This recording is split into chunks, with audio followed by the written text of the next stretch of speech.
Fil-Partit Nazzjonalista għadu ma nalax id-dibattitu jaħraq dwar l-emendi fil-liġi tal-IVF.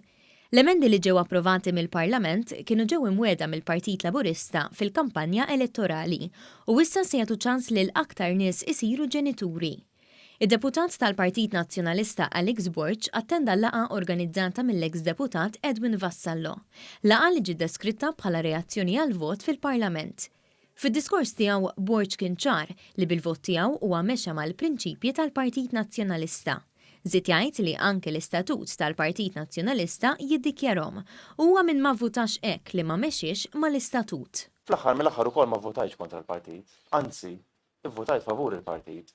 Jiġifieri aħna din il-liġi qed inniksru il-liġi tal-embrjuni, il-liġi tal-Kostituzzjoni, l-istatut tal-Partit Nazzjonalista u għalhekk qed niksru il-prinċipji li ħadnu s-soċjetà tagħna. Din il-laqja waħda minn sensiela tal-laqat organizzati biex jonoraw li 3 deputati tal-Partit Nazzjonalista li votaw għal rashom wara li l-kap tal-partit Bernard Grech irrifjuta li jagħtihom il-free vote li talbuh. Għamilna l-ewwel waħda mosta biex nonoraw il-Ivan Bartolo li kien wieħed minn dawk li għamel conscientious objection. Tina waħda u hekk Victoria biex nonoraw l-Alex u tielet waħda bikirkara biex nonoraw l-Adrian Delija. Id-deputat nazzjonalista Alex Borg ringrazzja lil Edwin Vassallo u sħabu tal-li qed jorganizzaw dawn il-laqat.